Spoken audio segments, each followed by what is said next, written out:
보겠습니다. 네, 윤석열 대통령 퇴진 방식부터 시점까지 당내 의견이 엇갈리면서 진통을 겪고 있는데요. 야당은 오늘 윤 대통령 탄핵안을 다시 발의하고요. 한덕수 총리 등 정부 국무위원들을 불러서 계엄 사태 당시 국무회의 과정을 추궁한다는 방침입니다.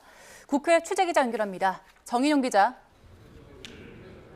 네, 국회입니다. 네, 일단 여당 상황부터 알아보겠습니다. 윤 대통령 조기 퇴진 방안 두고 당내 의견이 좀 정리되지 않은 분위기죠? 네, 여당은 전국 안정화 태스크포스를 중심으로 윤 대통령이 2월이나 3월에 퇴진하고 4월이나 5월 대선을 치르는 두 가지 안을 제시한 상태입니다. 어제 저녁 늦게까지 논의를 이어갔지만 뚜렷한 결론을 내지 못했습니다. 하야와 탄핵 등 퇴진 방식부터 시점까지 서로 이견을 표출하며 한마디로 자중질환에 빠진 모양새입니다.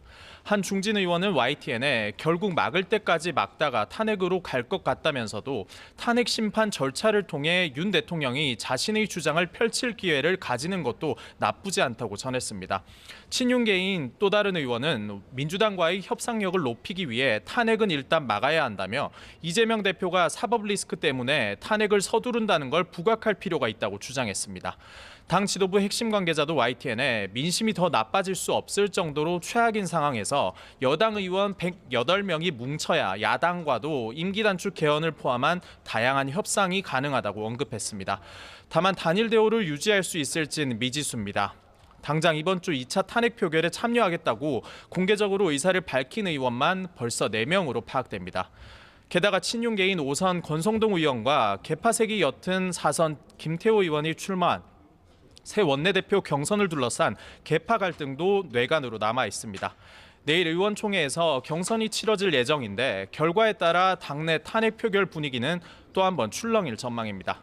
당내 일각에서는 일단 원내대표가 선출되고 나면 오히려 지금처럼 분열되는 상황이 개선될 수 있을 거란 희망 섞인 관측도 나오고 있습니다. 네, 야당은 윤석열 대통령 탄핵을 위해서 오늘도 총공세에 나설 예정인데 일단 오늘은 탄핵안을 다시 발의한다고요? 네, 그렇습니다. 민주당은 12월 임시국회 회기 첫날인 오늘 윤석열 대통령 탄핵소추안을 다시 발의할 계획입니다. 윤 대통령에 대한 첫 탄핵안이 지난 7일 정기국회 본회의에서 폐기되자 임시국회 소집과 동시에 재발의에 나서는 겁니다. 민주당은 윤 대통령 탄핵안을 토요일인 오늘 14일 본회의 표결에 붙인다는 방침입니다. 이재명 대표는 아침 회의에서 아직도 국가 수반에 내란 수괴 혐의자가 있다는 사실이 대한민국 위기를 키우고 있다고 맹비난했습니다.